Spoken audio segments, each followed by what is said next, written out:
அன்பு சொந்தங்கள் அனைவருக்கும் வணக்கம் நண்பர்களே. மேச ராசியில் அஸ்வினி, பரணி மற்றும் கார்த்திகை நட்சத்திரம் இது மூன்றுமே அடங்கியிருக்கு. இந்த நட்சத்திர மண்டலத்தை தொலைநோக்கி வழியாக உற்று பார்த்தா மேசம் அப்படிங்கிறது ஆட்டின் வடிவம் தெரிவதை பார்க்க முடியும். ராசி மண்டலத்தை மனித உடலாக உருவகப்படுத்தினா மேச ராசி அப்படிங்கிறது கபாலம் அப்படின்னு சொல்லலாம். நீங்கள் மேச ராசியில் பிறந்திருந்தா சிங்கம் போல காட்சியளிப்பீங்க. உங்களோட பூர்வ புண்ணிய ஸ்தானம் அப்படிங்கிறது குழந்தைகளை பற்றி சொல்லக்கூடியதாக இருக்குது. 5ஆம் இடம் தான் அது. இது சிம்ம ராசிக்கு உரியதாக பார்க்கப்படுது. அதற்கு அதிபதி யார்? சூரிய பகவான். இதனால் உங்களை விட உங்களோட பிள்ளைகள் ரொம்பவும் புத்தி கூர்மையாகவும் செல்வ வளம் கொண்டும் காணப்படுவாங்க.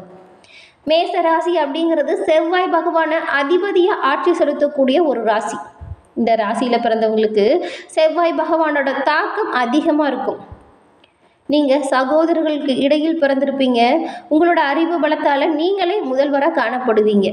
ஆனாலும் உங்கள் கூட பிறந்தவங்க கிட்ட அதிக அன்போடு இருப்பீங்க. சில நேரத்தில் உடன் பிறந்தவங்களே உங்களை புரிஞ்சிக்காமல் நடத்துவாங்க.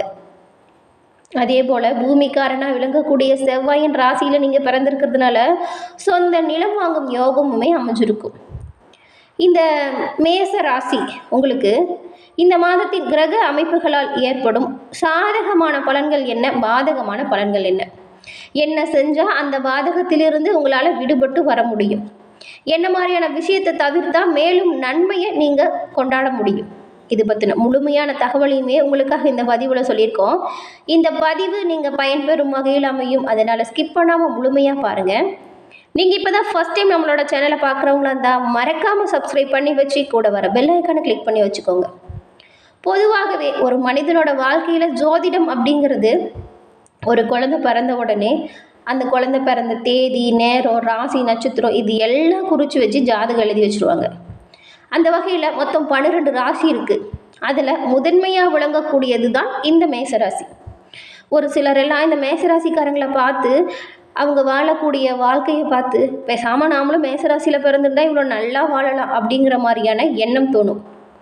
மேசராசியில் பிறந்து தான் நான் ரொம்ப கஷ்டப்படுறேன், என்னை பார்த்து எங்கே எல்லோரும் பொறாமப்பட போகிறாங்க அப்படின்னு நீங்கள் சொல்கிறது புரியுது. உங்களோட வாழ்க்கையில் நீங்கள் என்ன மாதிரியான விஷயத்தை தவிர்த்தா மேலும் நன்மை பெற முடியும், என்ன மாதிரியான விஷயத்தில் நீங்கள் மேம்பட்டு வர அதற்கான பரிகாரம் என்ன, இதை பற்றி தான் இந்த பதிவுலேயே நாங்கள் சொல்லியிருக்கோம். முழுமையாக பாருங்கள், கட்டாயம் நீங்கள் பயன்பெறும் வகையில் இந்த பதிவு அமையும். பொதுவாக 12 ராசிகளையுமே நீர், நெருப்பு, நிலம், காற்று, ஆகாயம் அப்படின்னு பஞ்சபூதத்தையுமே உள்ளடக்கியதாக இருக்குது. ஒவ்வொரு ராசிக்கும் பஞ்சபூதத்தோட குணாதிசயம் அப்படிங்கிறது ஏதாவது ஒன்று இருக்கும். அதே போல தான் இந்த மேச ராசியும் பஞ்சபூதத்தில் ஒன்றான நெருப்பின் குணம் கொண்ட ஒரு ராசியாக பார்க்கப்படுது. மேச ராசிக்காரங்க கிட்ட நட்பு வச்சுருந்தா பல விதமான புதிய அனுபவத்தை ஒருத்தங்களோட வாழ்க்கையில் சந்திக்க முடியும். நீங்கள் உங்களோட வாழ்க்கையில் உங்களுக்கு வரக்கூடிய கோபத்தை குறைச்சிக்கிட்டிங்கன்னா ரொம்பவும் நல்லதாக இருக்கும். நிறைய விஷயம் உங்களோட கைக்கூடி வரும் வரைக்கும் வந்திருக்கும். ஆனால் நீங்கள் சட்டுன்னு புரிஞ்சிக்காமல் கோபப்பட்டதன் மூலம் அதோட நன்மையை நீங்கள் மகிழ்விக்க முடியாத ஒரு சூழ்நிலை ஏற்பட்டிருக்கும். அதே போல் மேசராசிக்காரங்க கொஞ்சம் பிடிவாத குணம் கொண்டவங்களாகவும் இருப்பீங்க. நீங்கள் நினச்ச விஷயத்தை சாதிக்கணும், நீங்கள் சொன்னதை எல்லோரும் கேட்கணும் அப்படிங்கிற மாதிரியான ஒரு பிடிவாத குணம் உங்ககிட்ட இயல்பாகவே இருக்கும். அந்த பிடிவாதத்தாலையுமே உங்களோட வாழ்க்கையில் நிறைய விஷயத்தை இழந்திருப்பீங்க. இப்போ சொல்கிறது கட்டாயம் நிறைய மேசராசி அன்பர்கள் வாழ்க்கையில் இந்த பிரச்சனையை சந்திச்சிருப்பீங்க. இவ்வளோ கடுமையான நபர்களாக நாங்கள் அப்படின்னு கேட்காதீங்க. இந்த மேசராசிக்காரங்கிட்ட நிறைய நகைச்சுவை உணர்வுமே இருக்கும். குறும்புத்தனத்தையே உருவமாக கொண்டிருப்பாங்க. இயற்கையாகவே குழந்தை போல குணம் கொண்டவங்க. ஆனால் இந்த கோபம், பிடிவாதம் 2ஆல் மட்டுமே உங்களோட வாழ்க்கையில் நீங்கள் நிறைய விஷயத்தில் பின்னடைவை சந்திச்சிருப்பீங்க.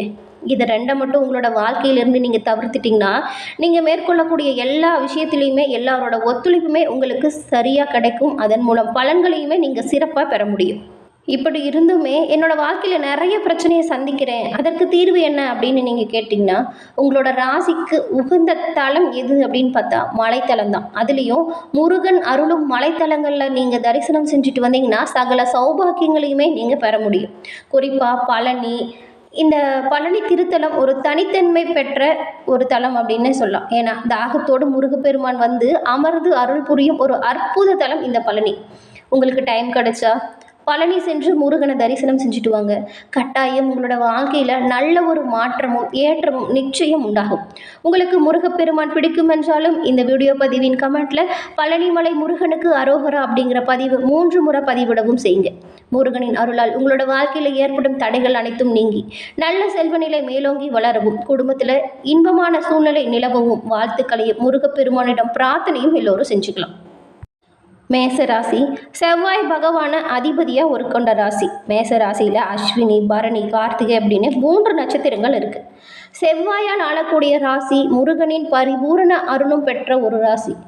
என்ன செஞ்சாலும் என்னோட வாழ்க்கையில் முன்னேற்றமே இல்லை, நான் எவ்வளவோ கஷ்டப்பட்டுட்டு இருக்கேன், இந்த கஷ்டத்துக்கு விட என்னன்னே தெரியல அப்படின்னு வருத்தப்படுறது புரியுது. உங்களோட கஷ்டங்கள் தீரவும், கண் திருஷ்டி கோளாறுகளிலிருந்து விலக்கு பெறவும் நீங்கள் என்ன பண்ணுறீங்க அப்படின்னு பார்த்தா, இந்த கருங்காலியால் செய்யப்பட்ட பொருளை ஏதாவது அணிஞ்சுக்கோங்க. கருங்காலி மோதிரம் இருக்குது, கருங்காலி பிரேஸ்லெட்டில் இருக்குது, கருங்காலி மாலையும் இருக்குது. உங்களால் என்ன முடியுதோ அதை வாங்கி உங்களோட கைகளில் போட்டுக்கோங்க. இது உங்களோட கண் திருஷ்டியால் உங்களோட எதிரிகளால் ஏற்படும் தொல்லைகளிலிருந்து விடுபட பெரிதும் உதவுது. நிறைய விலை சொல்கிறாங்க கருங்காலி மாலை, எங்கே போய் வாங்குறது அப்படின்னு நீங்கள் கேட்குறது புரியுது. மிக குறைஞ்ச விலையில் கருங்காலி மாலை கிடைக்குது. நான் ஒரு நம்பர் சொல்கிறேன், அதை நோட் பண்ணி வச்சுக்கோங்க. அந்த நம்பருக்கு வாட்ஸ்அப் பண்ணுங்கள்.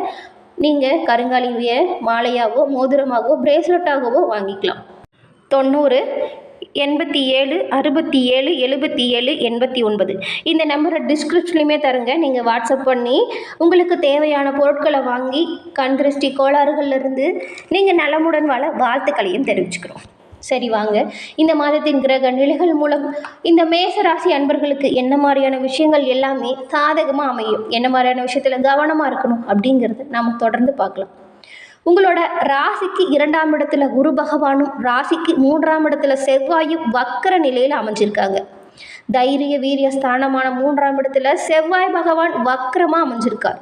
6ஆம் இடத்துல கேது பகவானும், லாபஸ்தானமான 11ஆம் இடத்துல சனி பகவானும், புதனும் சூரியனும் 3 கிரகங்களும் சேர்ந்து அமைஞ்சிருக்கு.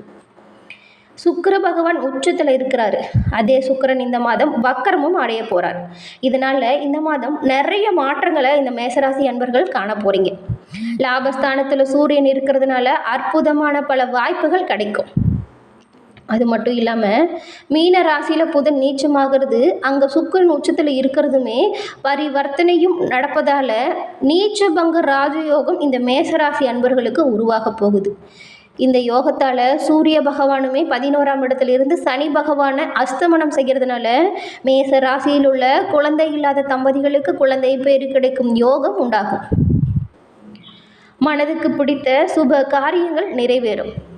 உங்களோட குழந்தைகளுக்கு அவங்களோட வாழ்க்கையில் ஏற்பட்டிருந்த திருமண தடை நீங்கி நல்ல வரன் கிடைக்கும். திருமண வாய்ப்பு கைகூடும். அரசு சம்பந்தப்பட்ட விஷயங்களில் இதுவரைக்கும் இருந்த தடைகள் நீங்கி வெற்றி வாய்ப்பு உண்டாகும். இந்த காலகட்டத்தில் நீங்கள் வீடு, வாகனம் இதெல்லாம் வாங்கணும்னு திட்டமிட்டு வச்சுருந்தீங்களா, அந்த ஆசைகள் எல்லாமே நிறைவேறும், வாய்ப்பு கிடைக்கும். குழந்தைகளோட செயல்களால் மதிப்பு மரியாதை உண்டாகும். பங்கு சந்தை சம்மந்தப்பட்ட காரியத்தில் செய்யக்கூடிய முதலீட்டில் நீங்கள் கொஞ்சம் இல்லை ரொம்பவே கவனமாக தான் இருக்கணும். திட்டமிட்டு செயல்பட்டால் நல்ல ஒரு லாபத்தை நீங்கள் பெற முடியும். அரசு துறைகளோடு இணைந்து கான்ட்ராக்ட் எடுத்து பணியாற்றி வருவங்களுக்கு நல்ல யோகம் கிடைக்க போகுது. நிலம் வாங்குவதற்கான யோகம் அமையும். நிலத்தில் செய்யும் முதலீடு நல்ல லாபத்தை கொடுக்கும். உங்களோட வேலைக்கு நீங்களாக இறங்கி முயற்சி செஞ்சீங்கன்னா வெற்றி பெற முடியும். சோர்வடைஞ்சிங்கன்னா வெற்றி கிடைக்காதுங்க. செவ்வாய் வக்கரமாக இருக்கிறதுனால பிடிவாதம் அதிகரிக்கும். அதனால் உங்களோட செயல்களில் கவனமாக இருக்கணும். காது, மூக்கு, தொண்டை சம்மந்தப்பட்ட தொந்தரவுகள் அவ்வப்போது வரும். உடனே மருத்துவரை அணுகி உடல் நலையில் கவனம் செலுத்துறது நல்லது. ரொம்ப நாளைக்கு முன்னாடி ஏதாவது ஆவணம் தொலைஞ்சு போயிருந்தா அந்த தொலைந்து போன ஆவணம் கிடைப்பதற்கான வாய்ப்பும் இருக்குது. இந்த காலத்தில் மேசராசி அன்பர்கள் புதிய மாற்றங்களை தேர்வு செய்யாமல் இருக்கிறது நல்லது. இதுவரைக்கும் இருக்கிற விஷயத்தை எப்படி மேம்படுத்தணும், அதில் வளர்ச்சிக்கான என்ன செய்யணும் அப்படிங்கிற விஷயத்தில் கவனத்தை செலுத்துங்க. அதே போல் அக்கம் பக்கத்தில் இருக்காங்க இல்லையா, அவங்கக்கிட்ட ரொம்பவுமே கவனமாக இருங்க. கோபத்தை முடிஞ்ச அளவுக்கு குறைச்சிக்கோங்க. மாத இறுதியில் தன்னம்பிக்கை அதிகரித்து நிதானம் பிறக்கும். பணியிடத்தில் சின்ன சின்ன சங்கடம் அவ்வப்போது வரலாம், பணி சுமை அதிகரிக்கலாம். அதே நேரத்தில் வருவாய் நல்லா இருக்குங்கிறதுனால உங்களோட பணி சுமையை பற்றி கவலைப்படாமல் உங்களோட செயல்களில் கவனம் செலுத்துறது நல்லது. செயல்களில் மட்டும் இல்லை, சேமிப்புலையுமே நீங்கள் கொஞ்சம் கவனம் செலுத்துங்க. செலவுகளை குறைச்சிக்கிட்டு திட்டமிட்டு செயல்படுங்க. உங்களோட வாழ்க்கை துணையால் நல்ல பயன்களை பெறக்கூடிய யோகமும் அமைஞ்சிருக்கு. அதனால் உங்களோட குடும்பத்திற்கு தேவையான அனைத்து விஷயத்தையும் செய்யுங்க. திட்டமிட்டு சேமிப்பிற்கு என்ன வேண்டுமோ அப்படிங்கிறத யோசித்து செய்யுங்க. என்ன மேசராசி நேயர்களே, இந்த பதிவு நீங்கள் பயன்பெறும் வகையில் அமைச்சிருக்கும்னு நினைக்கிறோம். இந்த பதிவு பிடிச்சிருந்தா லைக் பண்ணுங்கள், ஷேர் பண்ணுங்கள், கமெண்ட் பண்ணுங்கள். நீங்கள் இப்போ தான் ஃபர்ஸ்ட் டைம் நம்மளோட சேனலை பார்க்குறவங்களா இருந்தால் மறக்காமல் சப்ஸ்கிரைப் பண்ணி வச்சுக்கோங்க. அது மட்டும் இல்லாமல் கூட வர பெல் ஐக்கானை கிளிக் பண்ணி வச்சிங்கன்னா நாங்கள் போடுற பதிவுகள் உடனுக்குடன் நோட்டிஃபிகேஷன் மூலம் உங்களை வந்தடையும். இதுபோல் அனைத்து ராசிக்காரங்களுக்குமே இந்த மாதத்தின் கிரக நிலைகளால் ஏற்படும் பலன்கள் என்ன அப்படிங்கிறத தொடர்ந்து பதிவு செய்ய போகிறோம். உங்களோட குடும்பத்தில் இருக்கவங்க என்ன ராசி, உங்களோட நண்பர்கள் என்ன ராசி அப்படிங்கிறத தெரிஞ்சுக்கிட்டு அவங்களுக்குமே அந்த வீடியோ பதிவை ஷேர் பண்ணுங்கள். தொடர்ந்து பார்த்தமைக்கு நன்றி நண்பர்களே. நன்றி, வணக்கம்.